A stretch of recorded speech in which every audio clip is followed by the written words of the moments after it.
英語聞き流しリスニング、英語テキストと MP3 ダウンロード、その他の物語はホームページからお聞きいただけます。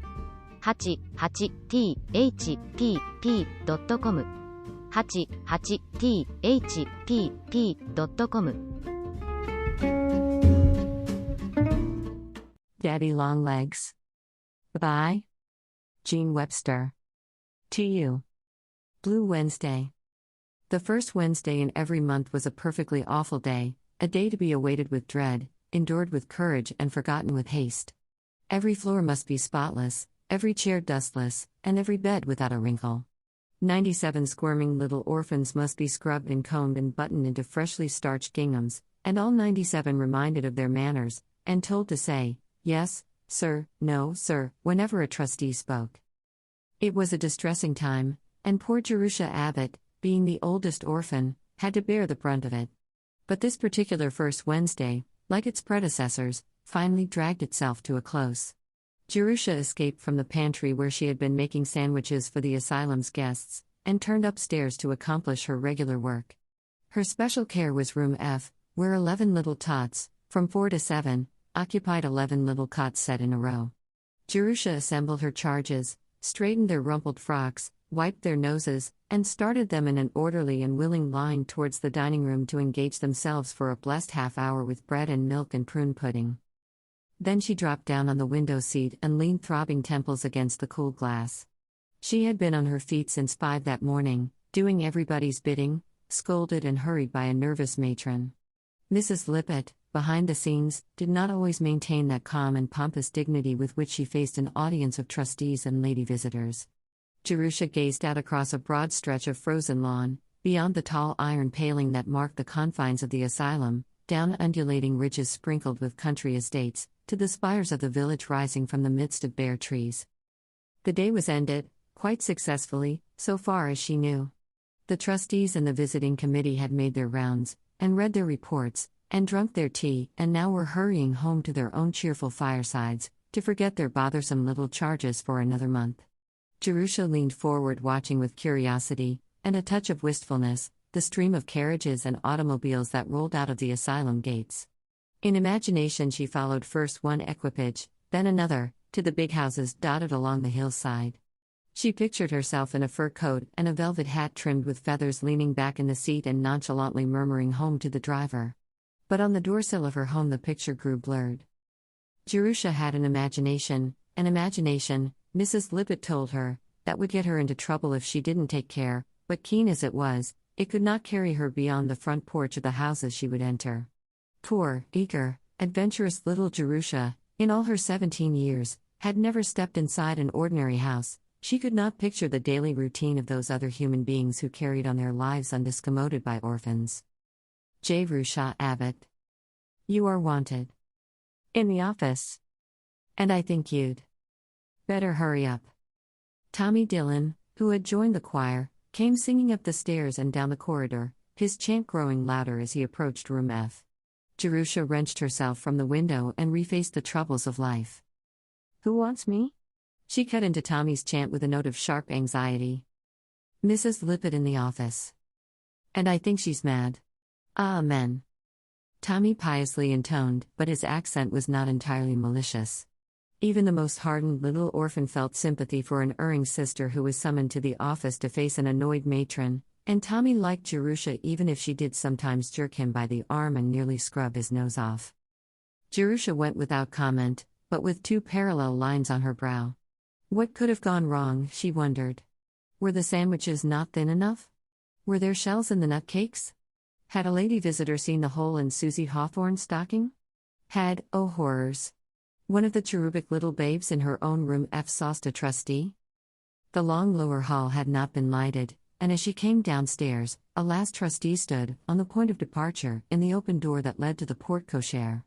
Jerusha caught only a fleeting impression of the man, and the impression consisted entirely of tallness.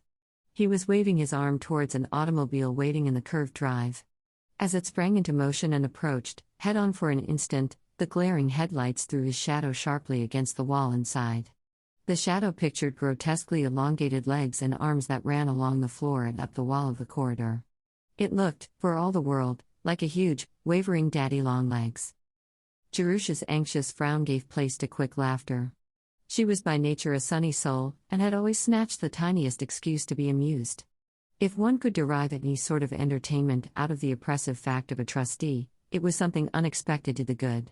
She advanced to the office quite cheered by the tiny episode, and presented a smiling face to Mrs. Lippett. To her surprise, the matron was also, if not exactly smiling, at least appreciably affable. She wore an expression almost as pleasant as the one she donned for visitors. "Sit down, Jerusha, I have something to say to you." Jerusha dropped into the nearest chair and waited with a touch of breathlessness. An automobile flashed past the window. Mrs. Lippett glanced after it. "Did you notice the gentleman who has just gone?" "I saw his back. He is one of our most affluential trustees, and has given large sums of money towards the asylum's support. I am not at liberty to mention his name. He expressly stipulated that he was to remain unknown." Jerusha's eyes widened slightly. She was not accustomed to being summoned to the office to discuss the eccentricities of trustees with the matron. "This gentleman has taken an interest in several of our boys. You remember Charles Benton and Henry Fries? They were both sent through college by this trustee, and both have repaid with hard work and success the money that was so generously expended. Other payment the gentleman does not wish. Heretofore his philanthropies have been directed solely towards the boys. I have never been able to interest him in the slightest degree in any of the girls in the institution, no matter how deserving. He does not, I may tell you, care for girls." "No, ma'am," Jerusha murmured, since some reply seemed to be expected at this point. "Today at the regular meeting, the question of your future was brought up." Mrs. Lippett allowed a moment of silence to fall, then resumed in a slow, placid manner extremely trying to her hearers' suddenly tightened nerves. "Usually, as you know, the children are not kept after they are 16, but an exception was made in your case. You had finished our school at 14, and having done so well in your studies, not always, I must say, in your conduct, it was determined to let you go on in the village high school.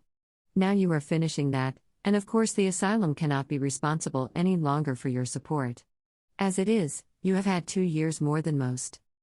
Mrs. Lippett overlooked the fact that Jerusha had worked hard for her board during those 2 years, that the convenience of the asylum had come first and her education second, that on days like the present she was kept at home to scrub. "As I say, the question of your future was brought up and your record was discussed, thoroughly discussed."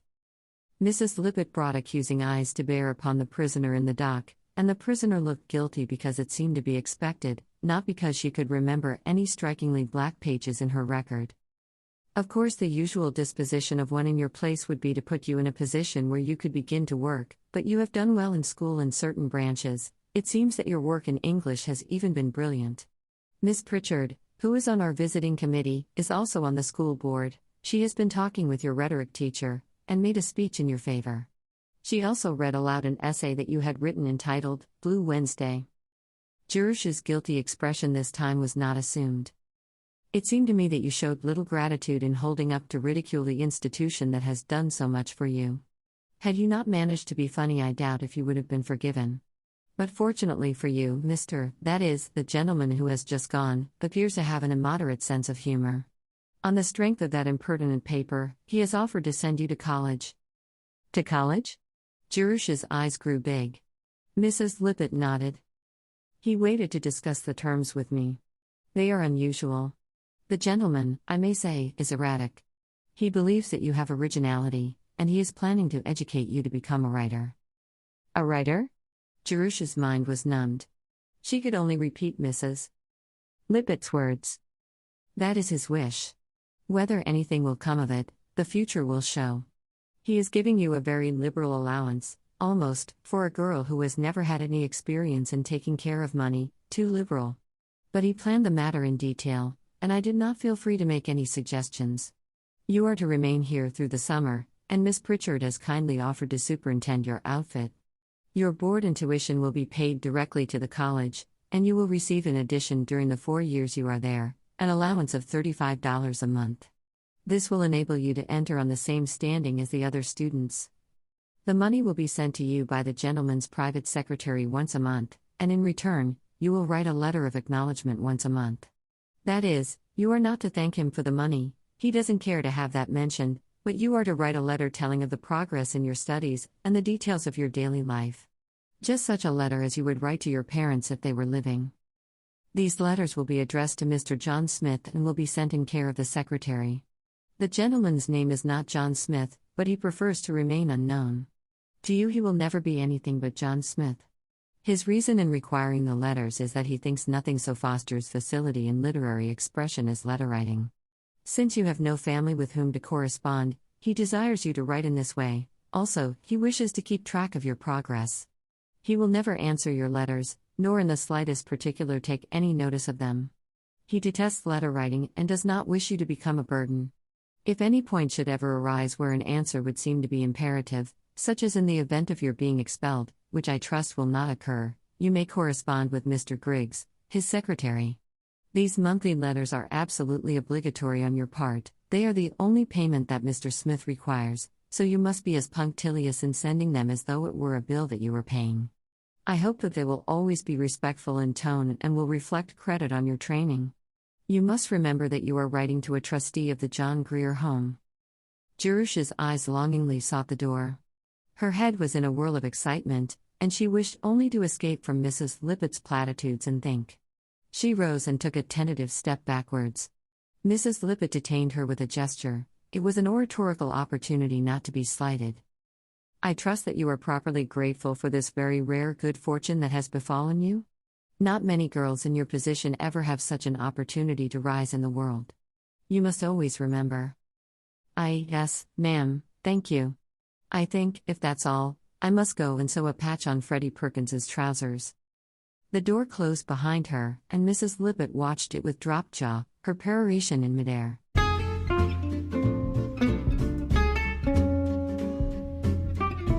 英語聞き流しリスニング、英語テキストと MP3 ダウンロード、その他の物語はホームページからお聞きいただけます。88thpp.com 88thpp.com